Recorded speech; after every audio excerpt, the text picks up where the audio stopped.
Good morning student, आपका BA first year BEd second year class में welcome है।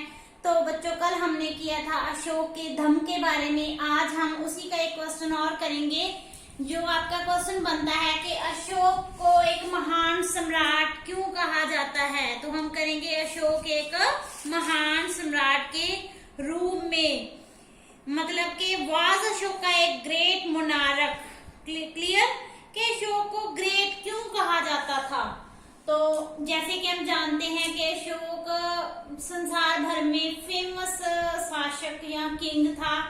जैसे इसी तरह उनकी जो गणना थी विश्व के महान सम्राटों में की जाती है।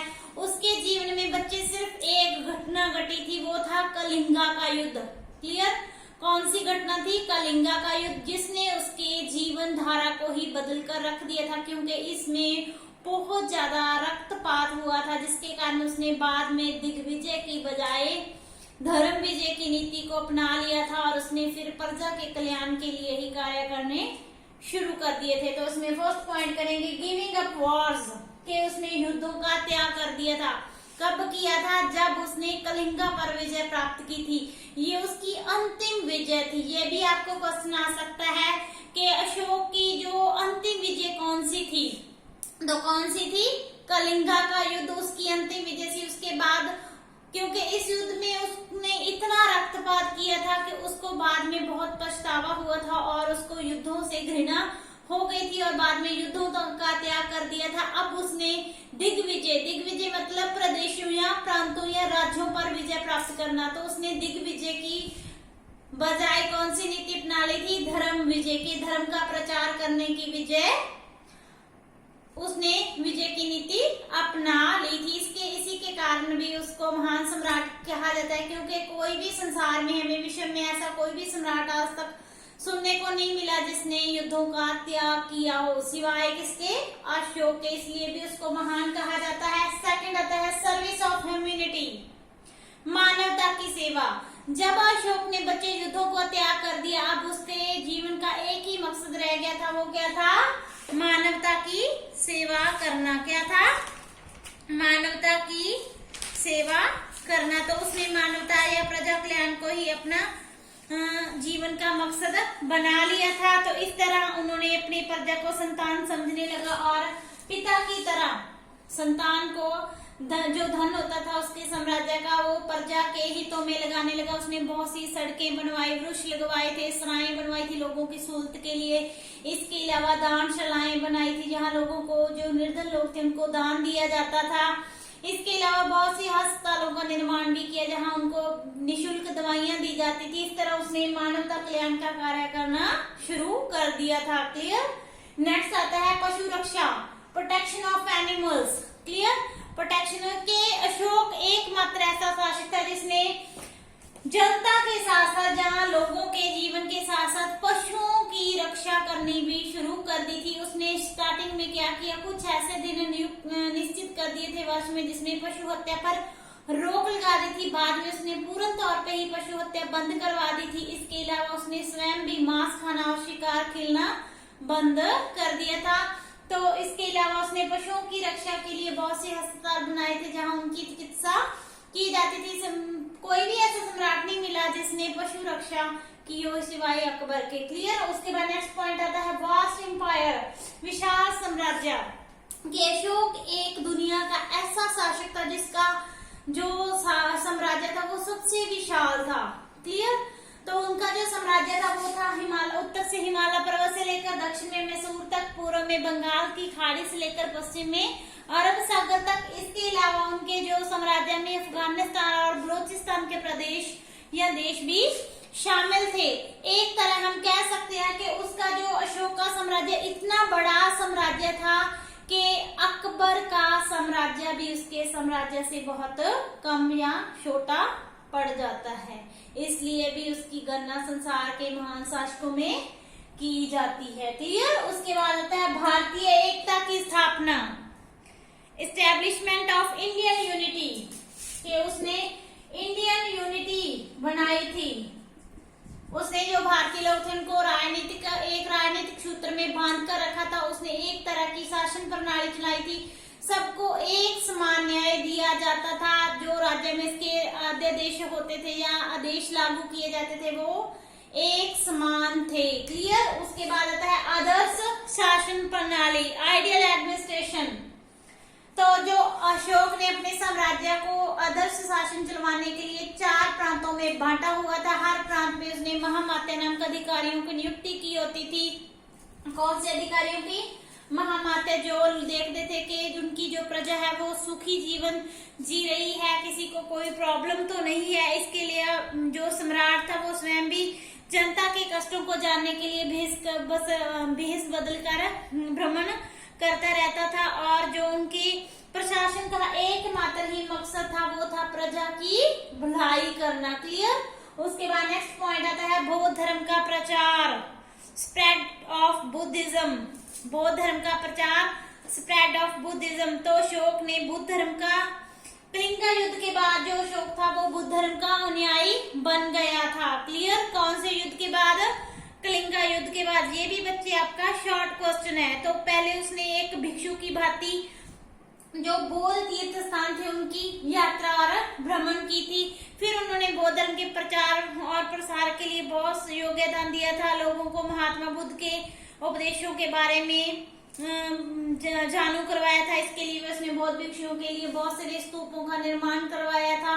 तो उसने महामात्य नाम का अधिकारियों की नियुक्ति की थी। इसके अलावा जो लोगों को बौद्ध धर्म का प्रचार करते थे लोगों में, इसके अलावा उसने अपने पुत्र संघमित्रा और पुत्र महेंद्र और पुत्री संघमित्रा को भी जो श्रीलंका थे वहां बौद्ध धर्म का प्रचार करने के लिए भेजा था। तो उसने बौद्ध धर्म का प्रचार खूब किया था और हम कह सकते हैं कि एक राजा होकर एक अहिंसावादी धर्म को अपनाना, एक भिक्षु जैसा जीवन व्यतीत करना और इसके अलावा एक छोटे से धर्म को एक विश्व धर्म में तब्दील करना, ये किसी महान शासक का कार्य ही हो सकता है। क्लियर।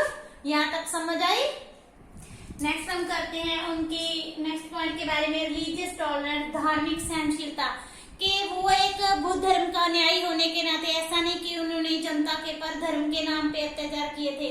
अशोक ने धर्म के संबंध में धार्मिक सहनशीलता की नीति अपनाई थी। उसने बौद्ध धर्म के साथ साथ हिंदू धर्म और जैन धर्म को भी संरक्षण दिया था और इसका सबूत उसने दिया था कि जो जैन धर्म के भिक्षु थे उनको बारबरा की पहाड़ियों में अपने धर्म के प्रचार के लिए 3 गुफाएं भी उनको दान दी थी। ये भी एक महान शासक का ही कार्य हो सकता है।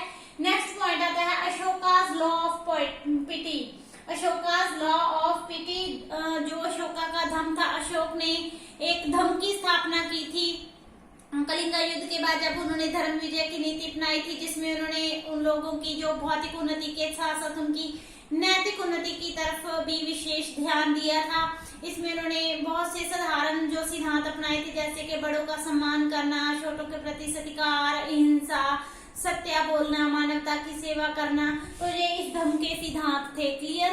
तो इस धम्म के तहत भी उन्होंने जो मानवता की तरफ अपना ध्यान दिया था और उन्होंने इन नियमों को शिलाओं और स्तंभ लेखों पर खुदवाया था ताकि लोग अपने गुणों को जो लोग अपने अच्छे गुणों को अपना सके और जो अवगुणों का क्या कर सके, उनको त्याग करके अपना आत्मविश्लेषण कर सके और ये भी उनका एक महान कार्य ही माना गया है। उसके बाद आता है development of art and literature, शिक्षा और साहित्य का विकास। के अशोक ने सिर्फ बौद्ध धर्म का प्रचार ही नहीं किया, सिर्फ धर्म विजय की ही नीति को नहीं अपनाया, बल्कि उन्होंने शिक्षा और साहित्य का भी काफी विकास था। उनके समय में 2 प्रसिद्ध विश्वविद्यालय थे, तक्षशिला और बनारस। कौन से थे? तक्षशिला